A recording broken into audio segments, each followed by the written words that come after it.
Welcome, everybody. I'm Under Sheriff John Nowels. I am here to deliver your badge report today. Sheriff Knezovich is out of town and Chief Meidel was unavailable. So I'm here today to talk to you about the recruiting in the Sheriff's Office and also the state of training here in the state of Washington. I brought with me Tony Anderman. He is our Director of Training with the Spokane County Sheriff's Office, former curriculum developer for the Washington State Criminal Justice Training Commission, and all-around great guy, but very, very knowledgeable and an expert in the area of development and adult learning. So welcome, Tony. Thank you for John. being here. Appreciate that. So, we hear a lot these days about police recruitment. You saw a news article put out by WASPIC recently detailing that recruitment and staffing for police departments in the state of Washington is down and violent crime is up. You also saw Governor Inslee come out in the last week saying that they were rolling out regional training academies in the state of Washington in an effort to provide more police training in a time when really we're struggling to get officers in the doors of departments and trained. Does that sound like an accurate description, Tony, of what we're facing right now? That's accurate. Yes, it is. Yeah. Okay. So what we can talk about today is what we're doing in the Sheriff's Office right now. We have had a very, very successful recruiting campaign in the last couple of years, record hiring numbers. And unfortunately, for the years leading up to the last couple of years, we've had record retirements as well. It was very. We pointed out many years ago that we were facing the largest band of retirement-age deputies that we'd seen. And unfortunately, it played out. It was very, very tough to keep staffing where we needed it to be. But the recruiting has been very, very successful as of late, due to a lot of the efforts of you and your staff, Tony. Can you talk a little bit about some of the things you've done as a recruiting team to attract people to Spokane? I think a lot of it has to do with the full team. We have a variety of deputies on the street who are willing to talk to the great job and the great leadership within the Sheriff's Office to both individuals in the state of Washington and also laterals for individuals who may have been coming from California, Arizona, those areas. They go back and say, hey, great opportunity, great agency, and great leadership. So I lay my hat on the great, again, deputies who are willing to go back out to the community and say, here's where I work, here's why I work here, and by the way, here's the great agency I work for. Yeah. Well, and I think you're 100% correct. I think that is the right approach. You showcase the culture of an agency and you can attract people in from both in your community and from outside of it. The other thing that I think a lot of people aren't aware of, and you and I have become aware of over the last 5 to 7 years as we've been working in the command staff, is that prior to the last 3 or 4 years, we really didn't have to do a lot of formal recruiting to get people interested in a career in law enforcement. It really happened organically. People, they saw what law enforcement was as a career field, and it was very, very attractive to people who were service-minded. And from about 2016 on, we started facing a lot of challenges, and we found that we actually had to start expending some significant cash resources on recruiting to get our name out there, to get our vision and values, and to articulate our culture to people, whether it was developing videos for recruitment. And, we did spend money on billboards in places where the police were being told they weren't welcome in their communities and said, hey, we've got a great community. Welcome, come here. That is correct, yes. And I think now this year we've spent about $150,000 is budgeted for recruiting this year, whereas that budget line probably 4 years ago was zero. That is correct. Yeah. So it's been very successful. And as of today, I think you sent me our latest report. We have 16 people in the hiring process who are lateral entries, which means they have prior law enforcement experience and are coming to the Sheriff's Office. And we have 6 people in the hiring process for entry level. Correct.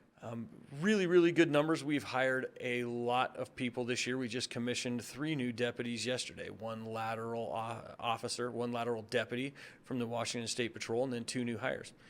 And that kind of brings me to what the main topic of today is going to be, and that's kind of the state of training here in the state of Washington. again, Governor Inslee announced that we were going to develop regional training centers. And can you talk a little bit about what we've done with CJTC in the past to try to develop regional training centers and maybe an innovative training model? Yeah, let's start out about 2018. I know the sheriff, we knew that there were some gaps within our hiring process, not hiring process, but the process of getting individuals into the academy. So the sheriff put forward a vision that let's see what we can do with our own academy. Let's see if we can train internally, and then more importantly, let's work with CJTC to have that academy certified through CJTC, so that way when we hire individuals, we can put them right into our own academy and process them through to the very end. And we look at it as a training, recruiting, training, sustainability. So we recruit them, bring them in the door, we immediately get them into training, and then we get them into the sustainability, into the FTO program, the Field Training Officer program, where they take the training in the classroom, put it out on the street. So that was our attempt back in 2018. Legislation put a few words into the legislation that CJTC would have sole authority on training at that point in time. So therefore, we couldn't get our own training academy going. And we were trying to help out the state with the, I guess, the backlog of getting individuals into training, because it takes about average of 3 to 6 months to get individuals into the training academy. Before, we used to be able to just hire them, place them right in the academy within 30 to 60 days, no problem. At this point in time, there's a lot of dynamics going on, which I'm not sure if you want to get into today, John, but everything from the vaccinations to everything else is causing this backlog because there's not enough staff to do that. So, and I'll speak to that a little bit. Most people are aware that the state of Washington, for anyone who's an employee or a contractor with the state of Washington, they have a vaccine mandate, a vaccine requirement. Now, it does not require that we as law enforcement officers are vaccinated. However, if you are going to deliver any state curriculum as a subject matter expert, which we have many, and the state relies on departments who have individuals who are trained and certified to train their curriculum. Correct. But they become contract employees, and if they're not vaccinated, they can no longer train people in the name of the state and have the state's certificate be issued if they're not vaccinated. So I'll give you a quick example just to articulate what Tony's talking about as far as challenges. We need to deliver state-certified firearms instruction in Spokane to the Spokane County Sheriff's Office every year. We have 2 master certified instructors who help develop the current Criminal Justice Training Commission curriculum. We can train our own people internally without them having a certificate, so they can be taught and trained all the things they need to be trained. However, if they want to have a certificate, which is mandated for accreditation, if they want to have a certificate issued for that training, the instructor has to be vaccinated. Even though they're delivering the curriculum that was developed by the state, they teach it the way it's supposed to be taught to students who aren't required to be vaccinated to receive it. They can't issue the certificate. And that's kind of one of the areas of politics right now that are really causing some hangups with training, and it goes beyond just firearm certification. They're having trouble finding enough instructors to deliver the amount of class work and classrooms that they need to. Correct. Because everybody's been hiring a lot of cops, and we have a huge backlog of training. And I don't want to make it sound like I'm blaming the Criminal Justice Training Commission. I think their current leadership has inherited some issues that they are, some of them they can control and work through, and I believe they fully intend on working through them. But some of them, like a vaccine mandate, really hampers their ability to deliver training, and there's not much they can do about that. Correct. So. Correct. And there is a systemic issue, right? It's and you said it well. It's an inherited cause, and there's multiple concerns, multiple issues that we see as an organization, and multiple agencies see the same concern. But all we want is safe officers out on the street doing their job for the community. To do that, trained. Well trained, right? And right now we have one of multiple gaps in the way of trying to get our folks, our deputies, trained in, I guess, in a timely manner, if you will. Right. So hopefully they can make some policy changes that allows them to get more instructors and allows us to truly implement and deliver regional Yes. training. We would love to be a part of that. And I want to be very clear to our viewers that this is not anything that the Spokane County Sheriff's Office is opposed to. In fact, frankly, we support it wholeheartedly, and we want to do nothing more than to support what CJTC is going to do. And we think that we have a pretty decent area of or body of knowledge that gives us some expertise in training. And Tony, I think that's what I kind of want to shift gears and talk about a little bit. Is there's a lot that goes into training adults and to training police officers, and to do it in the most effective way. And what a lot of times the public doesn't understand is yes, training is about making sure that we have deputies out on the street doing things the right way, doing them legally, and making sure that the public receives the best service. But the back end of training development has really a lot to do with, can we defend the training and the actions of our deputies in court if it's ever brought into question? And so that's why I have Tony here today, is because he can articulate so well how we develop training and why it needs to be based on a standard, and how that works and why that's so important. And frankly, something that the current training academy through the Washington State Training Commission is not based on. It is not accredited. And for our viewers, just to give them a kind of 10,000 foot view of what this really means is this: if you send your child to college and you're going to spend $20,000 a year, would you make sure that the college you're sending them to is an accredited college?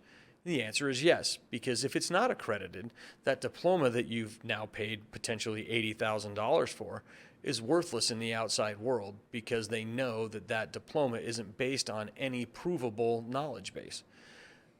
So Tony, how does this apply to the Criminal Justice Training Commission and where we're at today? And we're not saying that the training's all bad. We're just saying it's tough to defend it in court. I wish I had 45 minutes with your listeners, but I'll try to put it in a simple term for you, John. The Criminal Justice Training Commission, as we already discussed, has adopted a systemic issue, right? They're trying to work through these concerns. They're trying to work through these issues. I don't believe there's enough money in the budget at this point in time to assist CJTC to hire a team of individuals that can really put forward a good enough product that can actually pass the legalities if it went to court. That's our problem right now. So let's talk about, what does that look like for the listener. To have a legally defensible lesson plan in place, there are rules that we have to follow. There's a science, there's a method behind it to do that. And we call it an ADDIE model: analyze, design, develop, implement, and evaluate. Starting out with the analytical piece, the analytical or the analyze piece of that process, we have to make sure that we find the gap within training. What are we doing versus what we should be doing? As a basic deputy, that gap should start out with a baseline. How do we get to that baseline? That's with a job task analysis and or occupational analysis. Washington State Criminal Justice Training Commission, state of Washington, does not have a JTA in place. There was one written back in 1997 that was not used at that point in time as well. It's a very expensive process, but it's a process that's important to find the gap, meaning what do we need to train to versus what's actually happening out on the street. We have individuals in the community saying we need better training, we need better training, we need better training. We have legislators saying we need all this training, but the reality is that what a basic deputy or officer does their first year on the street? We also know that when we train somebody to a specific task or knowledge, that if they don't utilize it over time, they'll lose it. So we have to make sure that we're very targeted on what we train them to the first 6 months of their career to a year. So right now, the Training Commission doesn't have that job task analysis. So what does that do? Once we have that in place, we're able to develop competencies. Once the competencies are developed, then we're able to actually write our performance objectives. Those performance objectives dictate how we train those deputies. Once that's done, then we develop the testing process. We don't write the content yet. We write the test in order to make sure that it's valid, right? So that way we're not writing the test to the content, we're writing tests to the objectives, to the competencies, and to the job task analysis. Once that's done, then we start writing the content to the curriculum. Again, I'm a geek when it comes to this, and I'll try not to, I'll spare you a lot of time on this. So once all that's finalized, then we have to pilot that course. Once it's piloted and we work out or hot wash all the gaps out of the course itself, then we're able to implement that course and then evaluate the behavior change as the deputy or officer moves through the process. And that's the other thing. Do we have in place at the state level as a state standard an evaluation to demonstrate that what we train them to, starting out with that job task analysis, is it changing the behavior the first 6 months that they're out on the street? So here's the other gap that's in place. Washington State Criminal Justice Training Commission does not have a standardized field training officer program which ties directly into the academy. So when they come back to our department, we're relying on what we know, what we see, and how we do the job. And luckily, we have, again, outstanding deputies on the street that we're able to say, this is what a standardized training process should look like. But the state isn't grabbing a hold of that and actually standardizing that and putting that in some sort of a legislative format. So that is a very simple process. When I say simple, it's a process that it's used on a national level. When it comes national, it's used on an international level, that in order for us to take this to court, if anything happened today, John, if something happened to an individual that walked into the car and they're doing their FTO, they're training the first 3 weeks of the car, and they get into some sort of shooting or they have to use force. And now we're being questioned on how this deputy is using force or within the shooting. We have to go back to CJTC and go, what did you train them? Well, here's the reality. We know this based on a report that was done back in 2019, the Force Concepts Report, that CJTC has on file, that it states that their curriculum is not legally defensible. So we were told by our legality, our team, and also by our risk management to train to the gap. What's the gap at that point, right, John? What is the gap that we have to train to? So is it the full academy, or do we just work on the legalities, meaning the high liability areas? And that's what we chose to do because, as you know, and to allow the listeners to know, training is not cheap. So we have to very expensive and very and expensive, time-consuming. right, John? So to go through that process and say, okay, now, but CJTC is not accredited. They have curriculum that is not legally defensible. And again, I'm not pointing fingers at people. I like to point fingers at the process. It's a systemic issue that's been around CJTC for a while now, and they know about it. The question is, are they doing anything about it? And because the reality is you and I will have to go to court and actually sit on a stand and testify. What are we doing about the gap that we now recognize? Correct. And I think it's important for our viewers, listeners to understand that, number one, we are and have addressed that gap because it was identified. Yes. And I do believe really that the current leadership at CJTC is going to address Absolutely. these. I believe they have full intention of doing it.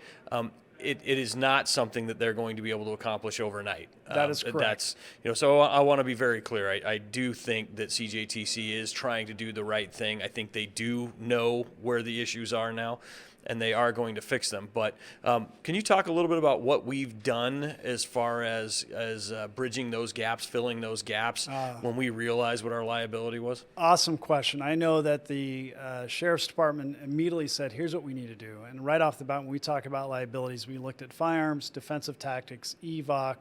Those are the three main areas that we worked on. High liability areas. High liability areas. So we partnered with other agencies on the east side of the state and the Tri-Cities, and we developed, with their expertise and our expertise, we developed content that was nationally certified through IATLIST, I think within the last 4 months. And we're the only agency in the country that has curriculum that's certified through IATLIST as an organization, because the state of Washington does not certify these types of courses. IATLIST will certify vendor courses, but most agencies in the country has posts or commissions that certify, go through the same process, the content for those agencies. Or they provide those standardized content to the instructors within the agency saying, here's the standard, you have to teach to this. But we had to turn around and go backwards and go, now we have to develop it, turn it into a national association, international association, get it certified, so that way we can train it and to make sure that it's legally defensible. And at the end of the day, if we have to stand up in court and testify about the training that our deputies received, that certification, that accreditation is critical, is it That not? is correct, yeah, because you have peers in other parts of the country who review it, just like a doctoral or a master's degree. You have peers who review it, a published document, and even their attorneys will review it. For example, our defensive tactics, their attorneys gave us a lot of great feedback, about 6 or 7 pages of it, which they didn't have to, but they gave it to us and said, here you go. We recommend you to make these changes based off of this case law, based off of this liability. And we did. We went right back into the curriculum and made those changes. Right now we're hot washing, or at least piloting our firearms program that was certified. That should have been done before it was certified, but we went backwards because we had less time. But what we're going to do is take those gaps after we find them, rewrite them, edit them, and then send them back to IATLS to archive, and that way we can continue training this over the next 2 years. Fantastic.